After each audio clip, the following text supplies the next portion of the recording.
with these games in order. So let's start with the first game up of the weekend. Bengals at the Titans. Close game all throughout. The return of Derrick Henry. We could not wait to watch him. And, we got him. They ran him. It's not like they were like, all right, well, he's out there, but we don't really want to utilize him. He had 20 rushes, which we could definitely appreciate here. But unfortunately, Ryan Tannehill, he's just not the guy, and it's truly unfortunate here. And it's even more unfortunate of how the interceptions happened from Ryan Tannehill, because there was 3 of them, and that's kind of why they lost this game right here.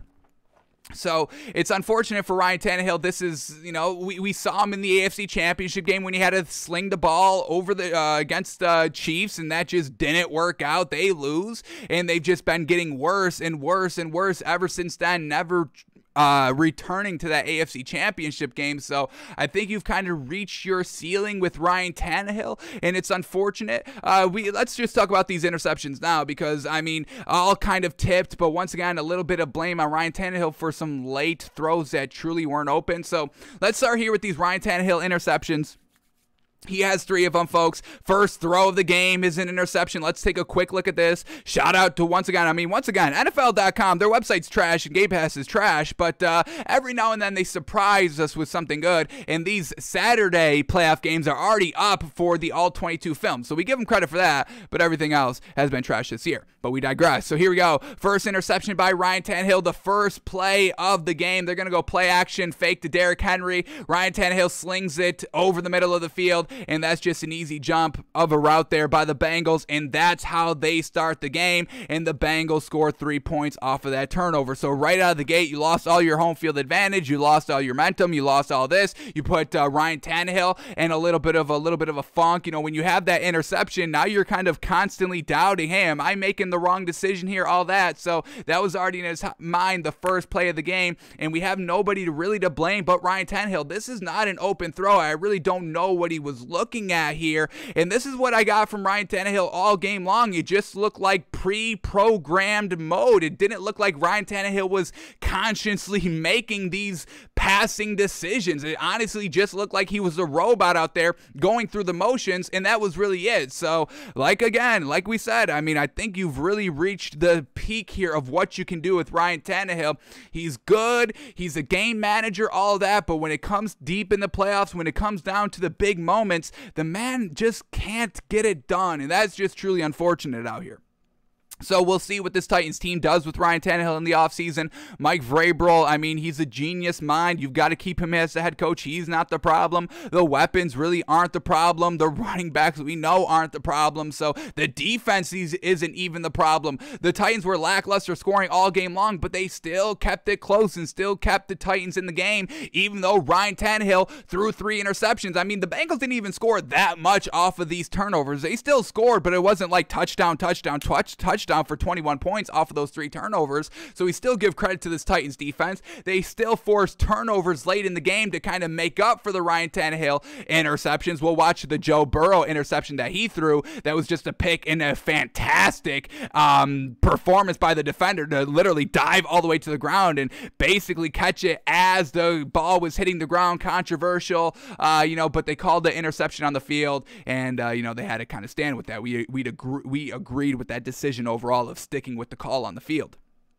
But that's Ryan Tannehill's first interception, first throw of the game. Bengals score 3 points off of it. Ryan Tannehill's next interception here coming in the third quarter, and once again, the defense steps up big. They force a 3-and-out after the turnover. But let's watch the interception right here and see how it happened. Ryan Tannehill in the red zone, and once again, do the Titans not listen to Takes by Fans? What's up with that? We've been shouting all week, hey, this Bengals defense, they lock up in the red zone, folks, and that's exactly what we get right here.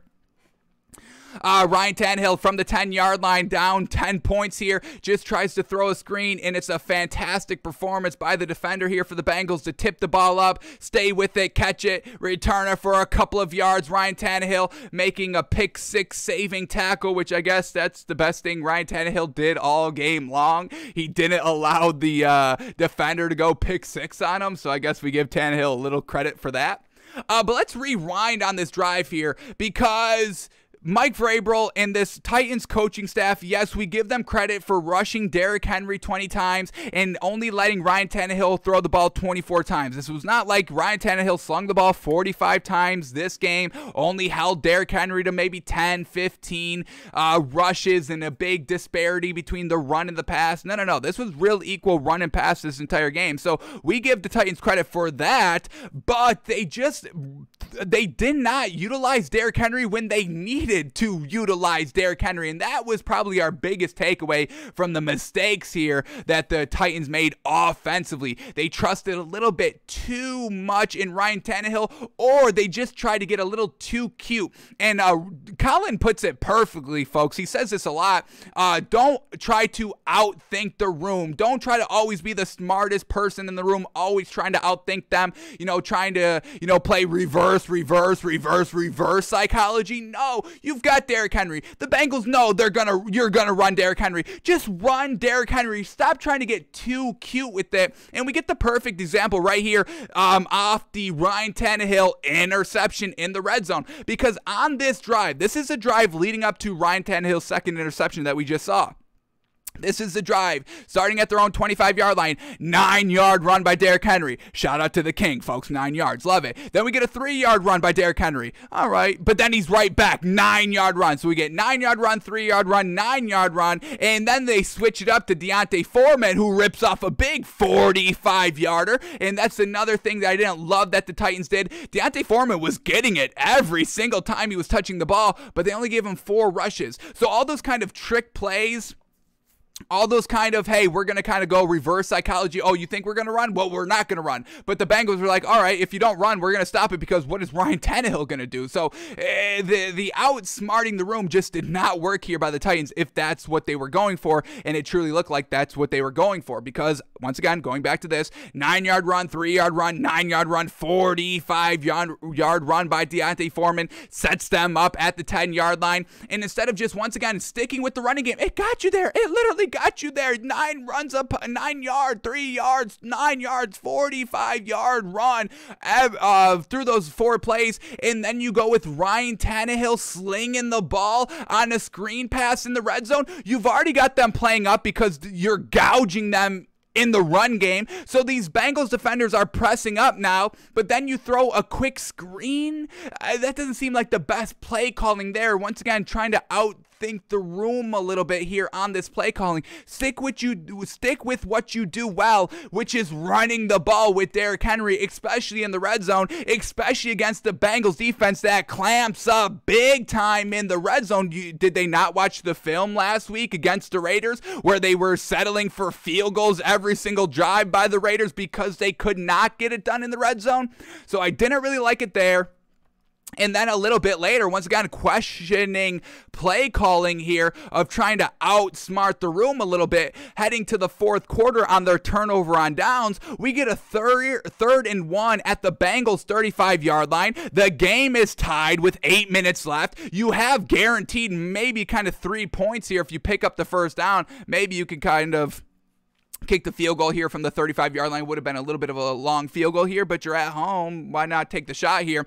Regardless, it's a tie game. And what do you do here on 3rd and 1? Once again, 3rd and 1, you run Derrick Henry. 1 yard, you run Derrick Henry. I don't give a damn if it's 2nd and 1, 3rd and 1, 4th and run. You run Derrick Henry and live and die by that result. But they run with Ryan Tannehill. They do a little bit of a read option on 3rd and 1. Ryan Tannehill from the shotgun. So now you have to run 6 yards. You made a 3rd and 1, a 3rd and 6, 8 minutes left in the 4th quarter, tie game. What is this play calling? Trying to outsmart the room. Stop it. You've got Derrick Henry. Utilize them. So they run it on 3rd and 1. Ryan Tannehill keeps it for some reason, and Ryan Tannehill did not look fast here, and he gets brought down. That brings up the 4th and 1, and then they run Derrick Henry. But no, I mean, this is what they're gonna do. They're gonna sell out run to Derrick Henry, because what else are you going to do on 4th and 1? You need Derrick Henry right here. So you could have run it on 3rd and 1 with Derrick Henry, and then 4th and 1. I'm sure he would have picked up 3rd and 1, but if not, he definitely picks up 4th and 1. But here we go, 4th and 1 right here. Should have given them 2 chances to run with it. They run with Derrick Henry. The Bengals play it perfectly. They knew it was coming that time, because what else are you doing on 4th and 1? So even if you just reverse the plays on 3rd and 1, run Derrick Henry, and then on 4th and 1, if you're still gonna go for it, not getting it on 3rd and 1, rushing Derrick Henry, then you break out the kind of play action read option with Ryan Tannehill. But you don't do it on 3rd and 1 and then go to Derrick Henry on 4th and 1. They kind of reverse the plays right there, trying to once again outsmart the room. So I really think those 2 plays right there of trusting Ryan Tannehill too much, we've seen him not. When you had to trust him a few years ago in the AFC Championship game, he could not get it done. This is Derrick Henry's team. This is not Ryan Tannehill's team. Ryan Tannehill is a game manager, a little bit better than Baker Mayfield. Are you trusting Baker Mayfield in these big spots? Of course not. So really disappointed in the Titans for trusting Ryan Tannehill a tad too much in these key situations that truly hurt him in the end. And then we get the biggest beef here by Ryan Tannehill, which is literally the game-losing interception number 3. Once again, tie game with 28 seconds left here. It's basically the Titans, they don't pick it up here. They don't pick up the 3rd and 5 at the 40-yard line. Then you punt the ball, and you're most likely heading into overtime. Most likely. But Ryan Tannehill tries to get a little too cute here on 3rd and 5. Let's watch the play right here. Dropping back to pass. Gonna fire it over the middle. Receiver can't catch it. Great defense by Eli Apple, the cornerback for the Bengals, all over the receiver right here. Pops the ball up, and that's an easy interception for this Bengals team. They take over. 20 seconds left at the 50-yard line. Tie game, and we all know the rest is history. Big old kick here by the rookie kicker by the Bengals, and we gotta shout out this dude. What is it? Evan McPherson getting it done. 52-yard banger right down the middle. This man was knocking them through all game long confidently. Weren't they all big? The game winner, 52 yards. Let's go to these other field goals he made throughout this game. I think they only scored 1 touchdown, everything else a field goal here, kind of like what the Raiders did last week. So, this is another topic for discussion. Bengals having to face this Chiefs team, which we like this Bengals team and Joe Burrow and all that and Jamar Chase, but did you see what Josh Allen had to do to lose? Did you see what Josh Allen had to do to lose the game? So it's going to be definitely a lot of pressure on this Bengals team, and they must play flawlessly. The Bills played flawlessly up until the last 13 seconds. So even if you take 13 seconds off from being flawless, you're gonna lose. So the Bengals truly are gonna have to step up big time next week. But that's a discussion for a little bit later in the week, folks, okay? Back to these field goals here by this Bengals team. Here we go. 54-yard field goal good, 45-yard field goal good, 38-yard field goal good. So this man was knocking him through all game long, confident. There's a quote going around, true or not true. It's still a confident, swaggy quote here by the rookie kicker. Joe Burrow was like, yeah, he just kind of turned to me. He did a little bit of a leg sweeping motion and said, well, I guess we're going to the AFC Championship game. Then marched down the field, bang through the 52-yarder, and yeah, they are going to the AFC Championship game. So shout out to the Bengals for the big ol' win here. Shout out to the rookie kicker for a big time spot on the road, hostile territory, 52-yarder. You know how many veteran kickers can't make that clutch 52-yard kick, folks? Okay. And here's the rookie banging it through, no problem.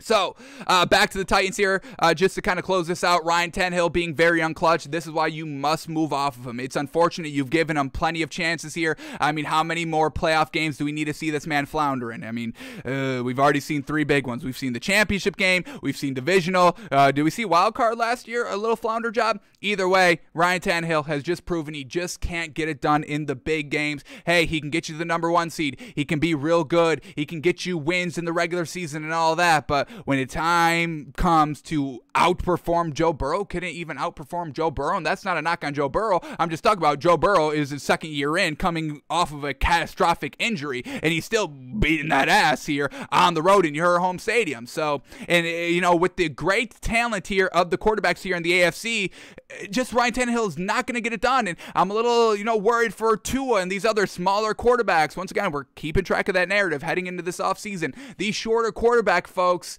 in this AFC, The AFC is guaranteed 15 years by Joe Burrow, Patrick Mahomes, Josh Allen, Justin Herbert. Maybe Lamar Jackson gets in a year, and maybe Trevor Lawrence can compete for a year. But other than that, if you don't got that big, strong, tall quarterback with the big arm, tall that can see over the line, I don't know if any of these other shorter quarterbacks are getting to the AFC Championship game. So Ryan Tannehill, not as clutch as these younger quarterbacks are, and you may have to make the move. I think you do. So we'll see what happens here. Let's close out the stats here for the Titans, and then we'll shift gears to the Bengals and start talking about them a little bit. So here we go. Ryan Tannehill goes 15 of 24, folks. 15 of 24 for 62% completion percentage, just below of what we like, 63%. But once again, only throwing the ball 24 times, rushing with Derrick Henry 20 times. It was real well balanced. It's just when they decided to go with Ryan Tannehill and trust Ryan Tannehill over Derrick Henry, that's where we had the biggest issue with how the Titans called the game here. So Tannehill, 62% completion percentage. He had 220 yards. I'll give him a little credit for that. 1 touchdown, the 3 interceptions. All of them his fault. Yes, I know they were kind of tipped, but, you know, throwing them late, not seeing that kind of corner rush at the 10-yard line, just not being able to get the ball around that. And we saw Patrick Mahomes kind of sidearm a ball underneath Bill's hand, and then Tyreek diving to the ground to catch it. I mean, that's the plays you're going to have to make. Ryan Tannehill kind of being robotic right there, just turning and throwing regardless of what was there, regardless of who was there, regardless of what the look he had. He was just going to throw it, and I understand that's the play, but maybe pump fake, get him up, and then throw it. Yeah, you know, the screen's going to be late, but, you know, it's better than the interception and no points. So it was just Ryan Tannehill. He looked the worst I've ever seen him play. Big time disappointed in the man. So the 1 touchdown, 3 interceptions, no good. All right, the running backs here. D'Onta Foreman, 4 rushes for 66 yards. 45 came off of 1 run, but the other runs were still getting it done pretty solidly, and a nice switch up from Derrick Henry. You know, big beefy D'Onta Foreman can kind of rip it off a little bit quicker from the get-go than Derrick Henry. We know Derrick Henry's fast, but D'Onta Foreman, a little bit more acceleration there, and that's why he had a little bit of success on the changeup. And then Derrick Henry, 20 rushes. Love that. They didn't kind of, you know, put him in a bottle here since the injury and all that, so we give him credit for that. 20 rushes for 62 yards. He scored a touchdown. Love seeing that. They got Wildcat. Once again, you know, you could have gone Wildcat at the 10-yard line instead of having Ryan Tannehill throw a screen. It's just, I know they, you know, hindsight, obviously all that. We get it, folks, but just big time disappointed in the decision-making, the play calling here for this Titans team. That was their downfall. All right, then these receivers, A.J. Brown got it done. 5 catches, 142 yards, a touchdown. Julio Jones, 6 catches, 62 yards. And once again, Ryan Tannehill was actively utilizing his playmaker, so that is the green flag to Ryan Tannehill's credit. We give him credit to that. And then Dontrell Hilliard, 3 catches for 13 yards. Only 3 kind of receivers had a catch. Chester Rogers had a catch for 3 yards as well, but that's not that meaningful. So, everybody for the Titans, man, I don't know. Where do you go from here? That's going to be the question. Where do the Titans go from here? And I think when we're just looking at, you know, who's the weakest link, it's unfortunate. It must be Ryan Tannehill, and for that, you are the weakest link. Goodbye. All right, now let's switch gears to the team that won the game, the Bengals. Man, oh man, Joe Burrow just keeps getting better and better. Man, oh man, the man was slinging the ball around again this game here, folks. Joe Burrow goes 28 of 37. Let's get that completion up here quickly. 28 of 37, 75% completion percentage. How fantastic right there. Accurate, efficient, 348 yards, not dinking and dunking, taking his shots, all that. No touchdown, which is going to be a little concerning here, having to go play Kansas City in Kansas City. We just saw what we saw last night, Bills at the Chiefs, and Joe Burrow is going to have to play at that level and then some. So that's going to be kind of the big discussion here. Can this Bengals team get it done? And can this Bengals defense kind of close out a game like the Bills defense couldn't, the #1 defense couldn't do? We'll try to save all that till when we get to the game here, but it's starting to leak out a little bit.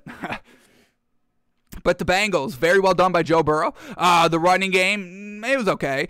Joe Mixon, 14 rushes for 54 yards and a touchdown. Joe Burrow took off twice for 5 yards. Chris Evans had a rush for 4 yards. Jamar Chase ran once for 2 yards. So they really didn't utilize any of the run game, just stuck with Joe Burrow, and I've got no problem with that. We know Joe Mixon's great, don't get us wrong here, but I'm going to put the ball in Joe Burrow's hand. Like I'm going to put the ball in Derrick Henry's hands over Ryan Tannehill, I'm going to put the ball in Joe Burrow's hands over Joe Mixon. No knock on Joe Mixon, but it's Joey B out here. We're going to live and die by him.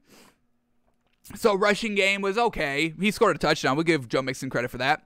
And then who was Joe Burrow slinging the ball to? Well, no surprise here. Jamar Chase, 5 catches, 109 yards, getting it done. T. Higgins, 7 catches, 96 yards. C.J. Uzomah, 7 catches, 71 yards. Joe Mixon in the receiving game, 6 catches, 51 yards. And then Tyler Boyd, 2 catches for 17 yards. So Joe Burrow utilizing all of his great receivers. The Bengals are still, prioritizing Jamar Chase and all that. Not forgetting about T. Higgins. Love seeing that. So this Bengals team and Zach Taylor, folks, you got to give them credit for just sticking to it, living and dying by their aggressiveness, living and dying by what has worked this entire year. And for that, we got to give them credit for sticking to what you've done and what has been successful this year, not changing it up, not kind of getting a little kind of, too big brain here. Like we just said, the Titans kind of trying to outsmart the room here. The Bengals weren't doing that. We're going to rely on our defense and Joe Burrow, and that's going to be it. We lose. It's going to be unfortunate, but, we're not going to switch anything up here. We're going to do what got us here. And for that, a ton of credit to Zach Taylor for keeping calm in this situation. And once again, Joe Burrow coming back off that injury. What a performance just to get to this spot. Damn, Joe Burrow, so much credit needs to be thrown this man's way. So yeah, everybody was getting it done here for this Bengals team, and what makes it so much more impressive here by Joe Burrow, this man was getting sacked like a rag doll out here, and that's going to be something, for our Wednesday film study. Joe Burrow, you're gonna have to get the ball out of your hands. We'll dissect it a little bit more in depth on Wednesday. Was it Joe Burrow just hanging in the pocket too long? Did he have no time to throw? Was there nobody open, or was he just missing wide open reads that he just wasn't seeing and not trusting? So once again, the Bengals, yes, they're great, and I want to kind of root for them and kind of talk them up as much as we can, but, the Chiefs are a little bit of a different animal, and they're going to make Joe Burrow pay for not letting go of the ball. I mean, you saw Josh Allen running for his life, buying all the time. Joe Burrow, can you do that? Can you keep doing that the entire game and put up 36 points and keep, touchdowns up and, score in 13 seconds and all that? So it's gonna be tough for this Bengals team. I'm not saying it's impossible, but it is gonna be tough. I mean, look at all these sacks here. Jeffrey Simmons for the Titans, 3 sacks, 3 tackle for losses. David Long, a sack. Harold Landry, a sack and a half. Bud Dupree, a sack. Danico Autry, a sack and a half. Kyle Pecco, a half a sack. Naquan Jones, a half a sack. The man got sacked, 9 times, and still was getting up and still threw the ball for 348 yards and still had the accuracy. That is a warrior. That is the heart of a lion. And for that reason, we give the Bengals a chance to win this week coming up against Kansas City. So Bengals get the big old win here, 19-16, and then after the game here, we get some quotes. Which one do I want to read? We can go here. Yeah, let's go here. Joe Burrow, a quote saying, "I'm tired of the underdog narrative. We're a really good team, and we're here to make noise." So for that, the confidence, we absolutely love it. Yeah, truly, I mean, this Bengals team really should not be kind of underdog narratives. And, the +4 that you could have gotten, that was, obviously, we know hindsight, but, I mean, those 4 points, how fantastic. That was definitely the play this weekend. But, yeah, Joe Burrow and this Bengals defense, they really should not be underdogs, but maybe they do have to be underdogs for this game coming up against the Chiefs. So Joe Burrow's confident. Zach Taylor's also confident as well, and we'll see how this confidence heads into this week coming up against the Chiefs. I'm sure it's still going to be there.